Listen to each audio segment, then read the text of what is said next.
Nathan Baird and Stephen Means from cleveland.com coming to you today from the Woody Hayes Athletic Center. It's supposed to be sort of a week of anticipation and excitement as Ohio State gets ready for the spring game, and instead it's a pretty somber atmosphere around the Woody today.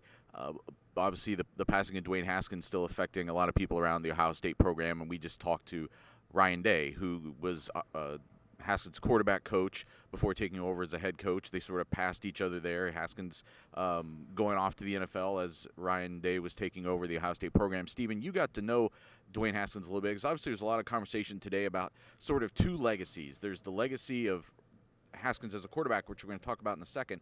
But that's kind of your impressions of Haskins as a person, getting to cover him at the end of that 2018 season, and just sort of this infectious joy that people say that he played with, and what it was like to watch him play on the field. Always smiling. I think Ryan Day talked about that. I think anybody who covered him has been around him. They're going to mention the smile first. I thought he towed the line of cocky and confident perfectly.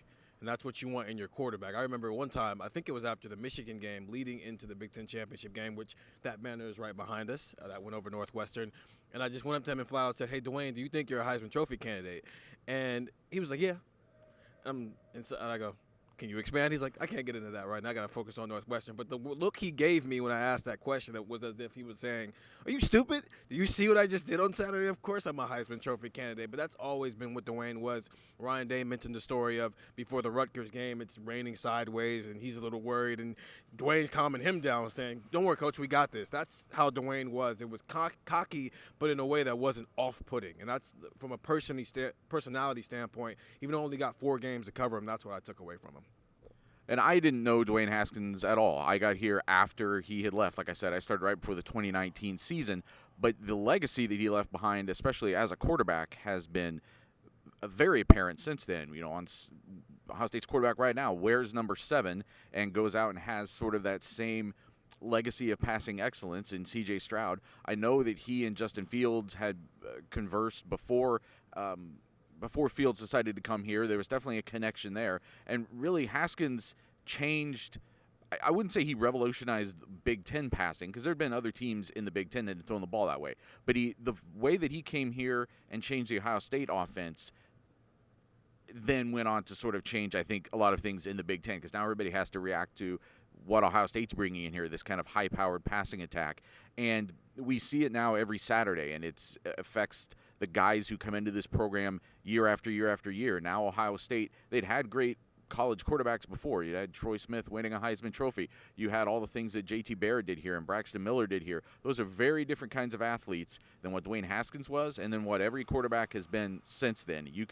He is a line in the sand, I think, in this program and offensively, especially what this program is known for, what this program tries to be on an annual basis. Steven, I guess, again, you saw the tail end of that, but Ryan Day was talking about that today, about it wasn't that they try to go get a Dwayne Haskins every year because every quarterback is different, every individual is different, but the way that his receivers responded to him, the way that the whole team kind of responded to what he was able to do throwing a ball has definitely made an imprint on this program. Running is not on the list of things Ryan Day cares about when he's recruiting quarterbacks. He cares about anticipation, the ability to throw the ball both vertically and horizontally. And here, the mind, which is what we get into about C.J. Stroud all the time. That's the stuff he cares about. That's Dwayne Haskins' legacy. And it's not even just about the quarterbacks. It's not even about the fact that Justin Fields probably doesn't transfer here if it's not for those 50 touchdown passes, or C.J. doesn't voluntarily sign up to be in a class with another quarterback, or Kyle McCord doesn't come along.